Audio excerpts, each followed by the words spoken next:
Good morning dear student, class 12 physics unit first part B electric field. आज हम topic करने जा रहे हैं torque acting on a dipole placed in uniform electric field. आज का हमारा टॉपिक है, बी पार्ट था इलेक्ट्रिक फील्ड कर रहे थे, उसी के अंदर आगे जो टॉपिक है अकॉर्डिंग टू सिलेबस हम बात कर रहे हैं torque acting on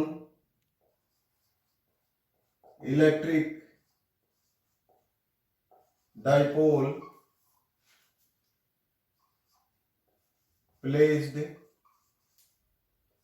in uniform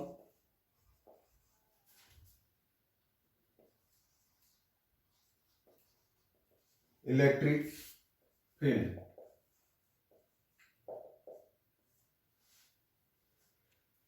अब इसमें हमें निकालना क्या है, टॉर्क निकालना है। क्या निकालना है? टॉर्क निकालना है। किसकी वजह से निकालना? डाइपोल की वजह। जब डाइपोल को हम किस में प्लेस करें, यूनिफॉर्म इलेक्ट्रिक फील्ड के अंदर रखें, तो टॉर्क की जो वैल्यू होगी वो क्या होगी, हमें ये चीज फाइंड आउट करनी है। फर्स्ट हम बात करते हैं इसके अंदर यूनिफॉर्म इलेक्ट्रिक फील्ड की।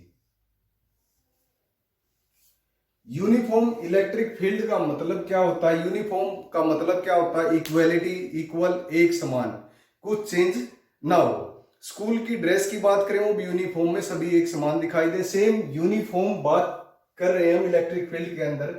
तो ऐसी इलेक्ट्रिक फील्ड लाइन जो क्या हो आपकी एक समान हो और हर एक पॉइंट पर इलेक्ट्रिक फील्ड की वैल्यू क्या हो, समान हो, और उसकी डायरेक्शन भी क्या हो, एक समान हो, एक तरफ हो सभी की डायरेक्शन। तो यहां पर हम रिप्रेजेंट करते हैं इलेक्ट्रिक फील्ड की डायरेक्शन।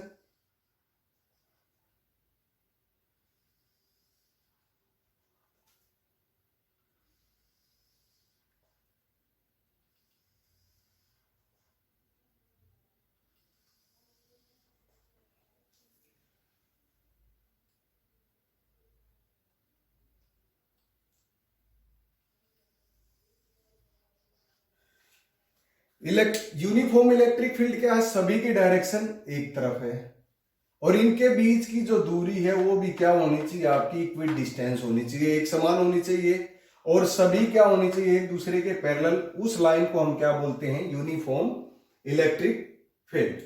अब बात करते हैं हम यूनिफॉर्म इलेक्ट्रिक फील्ड में क्या प्लेस है आपका? Electric dipole. क्या प्लेस है? Electric dipole. अब हम इसके अंदर क्या प्लेस करते हैं? डाइपोल लेते हैं, एक पॉइंट ये हो गया और यहां से एक हमने ये डाइपोल प्लेस कर दिया। डाइपोल के अंदर क्या होते हैं आपके? दो चार्ज होते हैं, माइनस क्यू और प्लस क्यू चार्ज। यहां पर ये भी लिख देते हैं, इलेक्ट्रिक फील्ड की डायरेक्शन को रिप्रेजेंट कर देते हैं। इलेक्ट्रिक फील्ड की डायरेक्शन आपकी इस साइड में है। हमने एक डाइपोल प्लेस किया, ये हमारे पास डाइपोल है और डाइपोल की जो लेंथ है यहां पर पॉइंट ए नाम रख देते हैं और इस पॉइंट को बी। जो ए बी की लेंथ है ये हमारे पास क्या है? डाइपोल लेंथ क्या होती है आपको पता ही है, 2a। अब इसके अकॉर्डिंग बात करते हैं, यहां पर चार्ज माइनस क्यू है और यहां पर प्लस क्यू है, और ये जो डाइपोल है किस पर प्लेस है? इलेक्ट्रिक फील्ड पर। ये इलेक्ट्रिक फील्ड होगी। तो इलेक्ट्रिक फील्ड और इलेक्ट्रिक डाइपोल जो एंगल बना रहे हो, क्या एंगल बना रहे हैं? हमारा थीटा। अब बात करते हैं इलेक्ट्रिक फील्ड इंटेंसिटी या इलेक्ट्रिक फील्ड के अंदर आपने पढ़ा भी है, जो इलेक्ट्रिक फील्ड होती है वो किसके इक्वल होती है? फोर्स अपॉन में चार्ज। यहां से फोर्स किसके इक्वल हो जाएगा? F is equal to Q E. ये हमारे पास रिजल्टेंट था। अब इसी रिजल्टेंट का यूज इस इक्वेशन के अंदर करना है हमें। यहां पर जो इस चार्ज की वजह से जो फोर्स होगा वो क्या होगा आपका? F1 फोर्स ले लिया हमने। F1 is equal two plus Q E. Q E तो क्या है? मैग्नीट्यूड, और प्लस क्या है? डायरेक्शन को रिप्रेजेंट कर रहा है। किसको रिप्रेजेंट कर रहा है? डायरेक्शन को। इस साइड में इलेक्ट्रिक फील्ड की डायरेक्शन, तो फोर्स की भी डायरेक्शन आपकी इसी तरफ होगी। और यहां पर क्या है आपका? जो माइनस साइन है, माइनस साइन किसको इंडिकेट कर रहा है? ये भी डायरेक्शन को ही रिप्रेजेंट करेगा। इस साइन के अकॉर्डिंग जो फोर्स होगा हमारा वो क्या हो जाएगा? Minus Q E. और जो क्यू ई है ये क्या है? मैग्नीट्यूड है, इसकी वैल्यू। और साइन क्या रिप्रेजेंट कर रहे हैं? यहां पर डायरेक्शन को रिप्रेजेंट कर रहे हैं। और यहां पर भी ये मोमेंट की डायरेक्शन क्या हो जाएगी आपकी इस तरफ है, क्योंकि नेगेटिव टू पॉजिटिव। और फोर्स क्या है आपके F1 और F2 क्यू ई, दोनों का मैग्नीट्यूड क्या है, इक्वल है।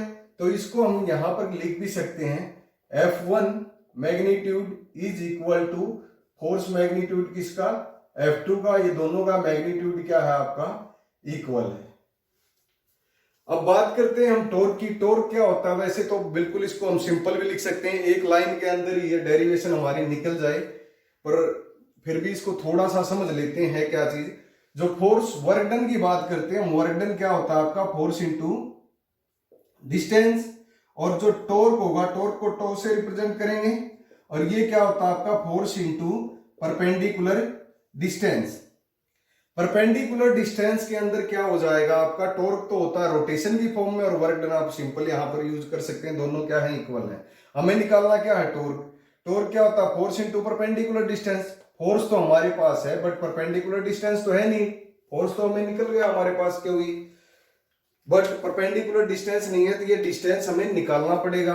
और इसकी बात भी हम करते हैं जब ये रोटेशन फॉर्म में आ जाए। ये डाइपोल, जो ये डाइपोल है, ये इधर फोर्स लग रहा है और ये इधर लग रहा है, इक्वल एंड अपोजिट फोर्स लगेंगे तो ये क्या होगा, रोटेट होगा। इस तरह रोटेट होना शुरू हो जाएगा। और एक इस पॉइंट पर आकर जो टॉर्क है, क्या है आपका, सॉरी मोमेंटम, ये मोमेंटम जो है, डाइपोल मोमेंटम और इलेक्ट्रिक फील्ड दोनों की डायरेक्शन क्या हो जाएगी, इक्वल हो जाएगी। और यहां पर ये दोनों क्या हो जाएंगे, जीरो हो जाएंगे। और यहां पर ये जो रोटेट करना, ये क्या कर देगा आपका, बंद कर देगा। अब बात करते हैं हम टॉर्क की। टॉर्क का जो फॉर्मूला होगा, टॉर्क का फॉर्मूला होगा फोर्स इनटू परपेंडिकुलर डिस्टेंस। अब फोर्स की जगह तो हमने लिख लिया, क्यों हुई, परपेंडिकुलर डिस्टेंस क्या होंगे, जब ये डाइपोल क्या करेगा, कपल मोमेंट अप्लाई करेंगे तो ये रोटेशन होगी। तो डिस्टेंस, इसको हम क्या करेंगे, परपेंडिकुलर इस तरह एक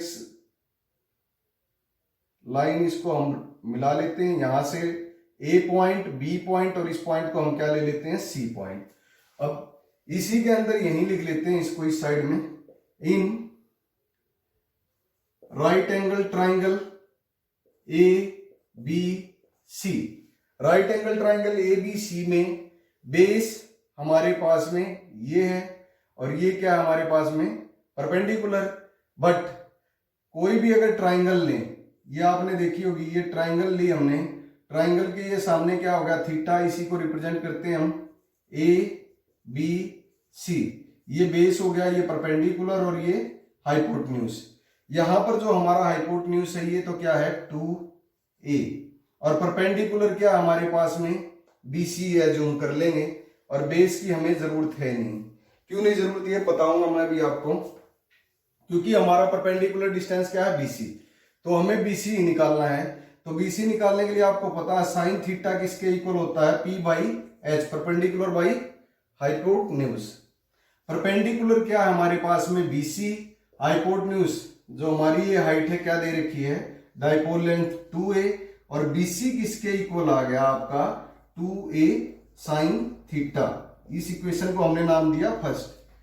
पुट परपेंडिकुलर डिस्टेंस की जगह हम क्या लिख लेंगे, BC लिख लेंगे। और टॉर्क एज इट इज क्या हुई, BC की जगह हम पुट करेंगे ये वैल्यू, तो 2a साइन थीटा। अब आपको पता है, बिकॉज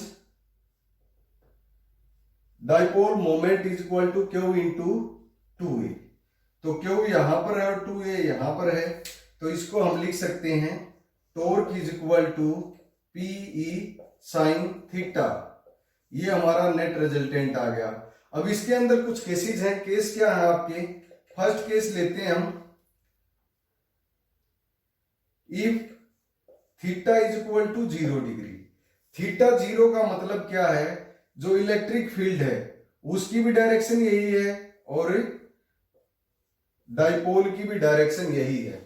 जब इन दोनों की डायरेक्शन, इलेक्ट्रिक फील्ड और डाइपोल मोमेंट P, इन दोनों की डायरेक्शन क्या हो, सेम, या ये भी लिखा आ सकता है P और E के बीच में एंगल कितना हो आपका, 0 डिग्री। या अनदर वे भी पूछ सकते हैं, P और E दोनों क्या हों एक दूसरे के पैरेलल, पैरेलल की कंडीशन में भी क्या होगा आपका जो थीटा होगा वो 0 होगा। और थीटा 0 होने का मतलब क्या आ गया हमारे पास, साइन थीटा, थीटा की जगह 0 रखेंगे, साइन 0, और साइन 0 किसके इक्वल होता है, 0 के इक्वल। और टॉर्क जो हो गया आपका PE साइन 0 डिग्री, और फिर क्या आ जाएगा P मल्टीप्लाई 0, ये क्या आ गया आपका 0, टॉर्क क्या आ गया 0। तो थीटा 0 डिग्री है, जब इन दोनों क्या हो जाए आपके पैरेलल हो जाए या सेम डायरेक्शन कह सकते हैं, तो उस कंडीशन में टॉर्क भी क्या होगा 0 होगा, या टॉर्क क्या होगा आपका मिनिमम होगा, क्या होगा टॉर्क मिनिमम। और मिनिमम की कंडीशन ही टॉर्क की क्या होती है, ये कैसी कंडीशन हो गई हमारी जो टॉर्क की मिनिमम होगी,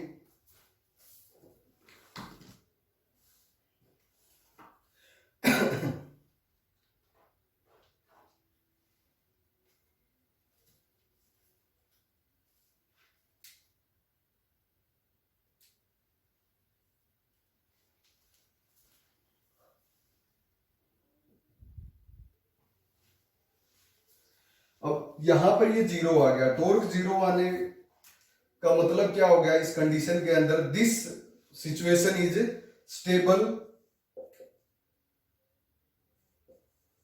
equilibrium position, stable equilibrium position आ गई हमारे पास। अब नेक्स्ट की बात करते हैं हम सेकंड की। सेकंड के अंदर if theta is equal to 180 degree, theta 180 degree, electric field की डायरेक्शन तो ये होगी और मोमेंट की डायरेक्शन ये होगी, इसके अंदर फोर्स भी 0 होगा आपका, तब क्या हो जाएगा, इसकी जगह ये वैल्यू पुट करेंगे PE साइन 180 डिग्री, और साइन 180 की वैल्यू भी क्या होती है 0, इस कंडीशन में भी टॉर्क क्या आ जाएगा आपका 0। But this type situation is क्या हो जाएगी आपकी अनस्टेबल इक्विलिब्रियम पोजीशन या सिचुएशन। उसके बाद लास्ट केस रह गया हमारा